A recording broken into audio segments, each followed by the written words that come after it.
तो एथियस्ट का ये क्वेश्चन था कि अगर आप ये कह सकते हैं कि अगर खुदा खुद ब खुद बन गया है, ठीक है, खुदा का बनाने वाला कोई नहीं है, ठीक है, तो ये एग्जिस्टेंस तो खुदा के नीचे आती है। सुप्रीम पावर अगर गॉड है, अगर वो खुद ब खुद बन सकती है तो ये एग्जिस्टेंस सुप्रीम नहीं है, तो फिर ये क्यों नहीं खुद बन सकती? तो वो कह रहा था कि अगर आप लोग आप बेशक आप थियस्ट हैं, आप ईमान लाते हैं कि खुदा है, लेकिन मतलब कि वेरी स्टार्ट आप भी ये मानते हैं कि चीज़ें खुद ब खुद बन जाती हैं। ठीक है, खुद ब खुद किस तरह बन जाती हैं? हमने कब कहा खुद ब खुद बन जाती हैं? हम तो कहते हैं इसको बनाने वाला है खुदा है। जी अगर एक चीज़ बनती है उसको किसी ने बनाया, खुद ब खुद कहाँ से बन गई? कौन कहता है? नहीं, उसका यही सवाल था कि फिर नहीं खुदा नहीं, को किसने खुदा बनाया? सवाल ये किसने बनाया? जी अब मान लिया खुदा को भी किसी ने बनाया, उस खुदा को बनाने वाला कौन है? वो भी तो कोई चीज़ होनी चाहिए ना। जी फिर उससे ऊपर कोई सुप्रीम चीज़ होनी चाहिए। जी जो भी फाइनल सुप्रीम चीज़ है ना, जिसने किसी को बनाया, वो हमारा खुदा है। सवाल ये, अगर इसी तरह चलना है तो उसे कहो ठीक है बनाया, मान लिया, तुम्हारी बात मान ली हमने कि ये हर चीज़ को बनाने वाली कोई चीज़ है दुनिया में, इसलिए आप ही नहीं बन जाती, खुद ब खुद नहीं बन जाती। ये जो ह्यूमन लाइफ है उसमें बनने में भी अरबों खरबों साल जो लगे थे, बिलियंस ऑफ ईयर्स, वो एक वेजिटेशन से शुरू हुआ, फिर बैक्टीरिया बना, फिर पहले आग थी, फिर ठंडी हुई, फिर पानी से ज़िंदगी आई। तो एक प्रोसेस है। फिर डार्विन ने अपनी थ्योरी दे दी।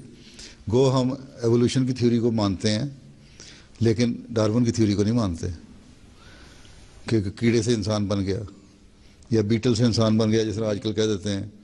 ठीक है, तो हम ये कहते हैं कोई हर चीज़ बनाने वाली एक चीज़ है ना, जी कहीं जाके रुकोगे ना, जी हैं, जहाँ जाके रुकोगे वो खुदा है, नंबर एक। दूसरे ये कि किताब एक आम लेमैन के लिए भी और पढ़े लिखे के खुदा किताब है मिर्ज़ा बशीर अहमद साहब की, हमारा खुदा, उसकी ट्रांसलेशन इंग्लिश में भी हो चुकी है, आवर गॉड के नाम से, पिछले साल मैंने करवाई थी। ठीक है, वो मंगवाएं, वो सारे पढ़ें वक्फ़े नौ ज़रूर। ठीक है, और उसको पढ़ने से कम एक आइडिया हो जाता है कि क्या तस्वुर है खुदा का। ठीक है,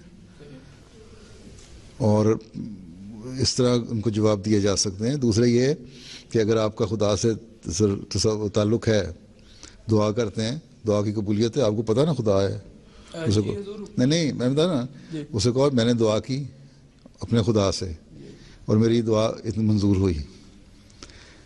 एक लड़की थी एथियस्ट, उसने हमारी किसी से सवाल किया कि जी मैं एथियस्ट हूँ, मैं तो नहीं समझती खुदा है। तो उस औरत ने बड़ा अच्छा जवाब दिया उसको, कि उन्होंने कहा अच्छा, उसके तो माहौल के मुताबिक अल्लाह में जवाब सुझा जाता है कि तुम बताओ ये कि तुमने एक सफ़र पे आई हुई हो, यूनिवर्सिटी में वापस जाके तुम्हारे पेपर है, वापस जा रही हो, स्टक हो गई हो, या समुद्र में तूफ़ान आ गया है, फेरी नहीं चल रही, तुमने फ्रांस पहुंचना है यूके से या कहीं जाना है, तो और बड़ी डेस्परेट हो, तो क्या करोगी? हैं? उन्होंने कहा जी होप रखूँगी। उसने पूछा ठीक है होप है ना तुम्हें, वो किससे होप है? तो जिससे तुम्हें होप, जिसको तुम होप कहती हो वही खुदा है, जिसको हम कहते हैं खुदा। तो कहती है अच्छा फिर मैं सोचूंगी इस बारे में। तो आदमी मुख्तलिफ सवालात मुख्तलिफ जनों में आते हैं।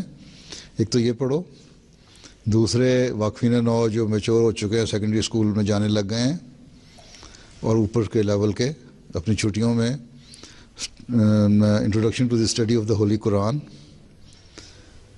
और philosophy of teachings of Islam, इस्लामी उसूल की फ़िलासफ़ी, आवर गॉड, ये किताब पढ़ो, इसमें सबूत दिए हुए हैं किस तरह खुदा है, एग्जिस्टेंस ऑफ गॉड पे सवाल दिए हुए हैं।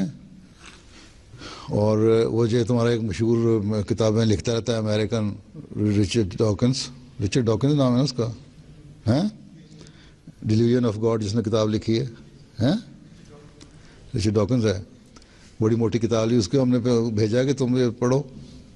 कहते हैं खुदा नहीं, हम कहते हैं खुदा है, तो बात डिबेट करो।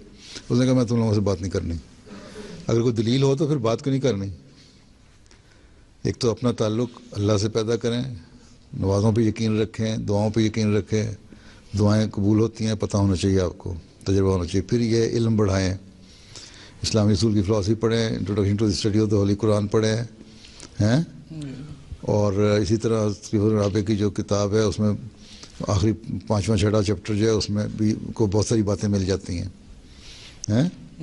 वो पढ़े। अब वक्फी नौ को अपना इल्म भी बढ़ाना चाहिए। और हुजूर मेरा एक ये था कि हम तो यूनिवर्सिटी में इसलिए एथियस्ट को मुंह बंद करने के लिए जब तक आपका अपना प्रैक्टिकल तजुर्बा नहीं होगा नहीं कर सकते। जी ठीक है। जी ठीक है। और दूसरे दलील दे, दलील से मान भी जाते हैं। ये मान जाते हैं जो जो ज़्यादा ही रिजिड किस्म के लोग नहीं हैं वो मान लेते हैं अकल हो जिनमें।